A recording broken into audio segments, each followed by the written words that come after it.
একটা কথা কি জানেন? নিয়ামত মানে যে সবসময় আপনি সবকিছু পাবেন তা কিন্তু না। শুধু পাওয়া মানেই নিয়ামত না। অনেক সময় জীবন থেকে অনেক কিছু চলে যাওয়াটাও নিয়ামত। আল্লাহ যেমন দিয়ে পরীক্ষা করেন, আল্লাহ তেমন নিয়েও পরীক্ষা করেন। তাই যেকোনো পরিস্থিতিতে ধৈর্যশীল হয়ে আল্লাহর উপর ভরসা করাটাই শ্রেয়। হ্যালো এভরিওয়ান, আসসালামু আলাইকুম। কেমন আছেন সবাই? আলহামদুলিল্লাহ ভালো আছি। আমার বড় কন্যার জন্মদিন উপলক্ষে বাসায় তো মেহমানে ভর্তি। অনেক অনেক সুন্দর সময় কাটাচ্ছি আমরা। যেহেতু আমি একা মানুষ, আর আমার বাসায় যেই আসুক না কেন, বিশেষ করে আম্মু আসলে, আম্মু তো বসে থাকে না, বরঞ্চ আমাকে কম কাজ করতে দেয়। আম্মু রান্না বান্না সবকিছু করে। এদিকে আমার বাসায় মিষ্টি এসেছে। মিষ্টি মানে আমার ভাইয়ের বউয়ের নাম মিষ্টি। ও আসলেও কিন্তু বসে থাকে না। যতবার আমার বাসায় এসেছে আমার যতগুলো আলমারি আছে সব কাপড় চোপড় ভাঁজ করে সুন্দর করে পরিচ্ছন্ন করে দিয়ে যায়। এদিকে আম্মু কিন্তু প্রথমে ভাত বসিয়ে দিয়েছে, আর নিচেও রান্না হচ্ছে। সকালবেলা অনেক কুয়াশা ছিল, কিন্তু বেলা বাড়ার সাথে সাথে রোদ উঠেছে। আর রোদে বসে আমরা সবাই মিলে এই যে পেয়ারা মাখা আর আনারস মাখা খাচ্ছি। এই আনারস মাখা পেয়ারা মাখার মধ্যে একটু লেবু চিপে দিলেও খুবই ভালো লাগে, কিন্তু বাসায় লেবু ছিল না। আজকের ভিডিও শুট করতে আমার বেশ কষ্ট হয়েছে, কারণ নিচে আমি রান্নাঘরে রান্না করছি, আর উপরে ছাদে যে চুলা আছে সেই চুলায় আম্মু রান্না করছে। মাংসগুলো রান্না হবে চুলায়, আর বাদবাকি অন্যান্য রান্না পোলাও টোলাও যা আছে সেগুলো আমি নিচে রান্নাঘরে করব। কিন্তু এই যে উপরে রান্না করছে সেটা একবার শুট করছে, আবার নিচে যে নিচে যখন রান্না করছি সেটা শুট করছি। একবার দৌড়ে ছাদে যাচ্ছি শুট করার জন্য, একবার নিচে আসছি রান্না করার জন্য। তো আজকের শুটটা করতে আসলেই অনেক কষ্ট হয়েছে। যারা বলেন যে ভিডিও বানানো অনেক সহজ, না, ভিডিও বানানো অনেক পরিশ্রমের কাজ, অনেক কষ্টের কাজ। সবকিছু গুছিয়ে নিয়ে তারপরে ভিডিও বানাতে হয়। যে রান্নাটা 1 ঘন্টায় শেষ হয় সেই রান্নাটা ভিডিও করতে গেলে 2 ঘন্টা 2.5 ঘন্টা সময় লাগে। নিয়মিত ভিডিও বানানোটাও অত ইজি না। নিয়মিত ভিডিও বানানো, সেটা এডিট করা, ভয়েস দেওয়া, সুন্দর করে উপস্থাপন করাটাও একটা দক্ষতার ব্যাপার। যাই হোক, প্রতিদিন আমার তো মনে হয় যে আজকে ভিডিওতে কি ভয়েস দিব। তারপরে যখন ভিডিও নিয়ে বসি অলরেডি ভয়েস দেওয়া হয়ে যায়, আলহামদুলিল্লাহ।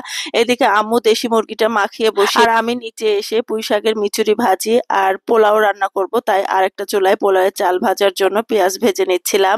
এর আগে কিন্তু আমি পোলাওয়ের বেরেস্তাও করে নিয়েছি। এদিকে সকালে বাটা মশলা করে নিয়েছিলাম, সেই বাটা মশলায় আজকে সব রান্না বান্না হবে।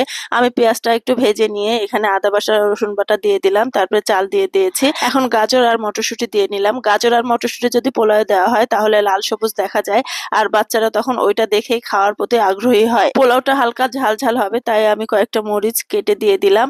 আর ওইদিকে রাইস কুকারে কিন্তু পানি গরম দিয়েছিলাম। চালগুলো সব ভালোভাবে ভাজতে ভাজতে ওইদিকে রাইস কুকারের পানি গরম হয়ে গেছে, তাই চালগুলো আবার সবগুলো রাইস কুকারে ঢেলে দিলাম। এভাবে রান্না করলে কিন্তু শর্টকাটে হয়েও যায়, আর চুলা ফাঁকা থাকে তখন অন্য রান্না বসানো যায়। আমি পোলাও রান্নার সময় সবসময় লিকুইড দুধ দিই, কিন্তু আজকে দুধ ছিল না, তাই একটু গুঁড়ো দুধ দিয়ে নিলাম। এইভাবে গুঁড়ো দুধ দিয়ে রান্না করলে কিন্তু পোলাওটা ঝরঝরেও হয় আর সাদা হয়, ভালো লাগে। এদিকে আম্মুর দেশি মুরগি কষানো হয়ে গেছে, অল্প একটু ঝোল দিয়ে সেটা আবার কষাচ্ছিল, আর আমাকে ডাকছিল বারবার, তুমি ভিডিও করবা না, ভিডিও করো, আসো।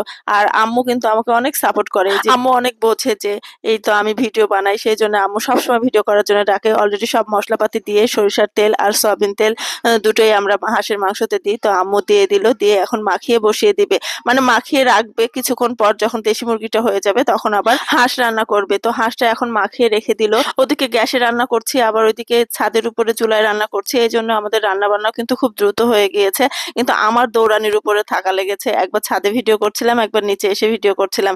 এইদিকে ছাদে ভিডিও করে এসে দেখি যে আমার পোলাও কিন্তু ফুটতে শুরু করেছে, তো একটুখানি নেড়ে দিলাম। যেহেতু পোলাওয়ের চাল একটু বেশি হয়ে গেছে আর রাইস কুকার ছোট, সেজন্য চালটা মানে ভাতটা বাড়তে পারেনি।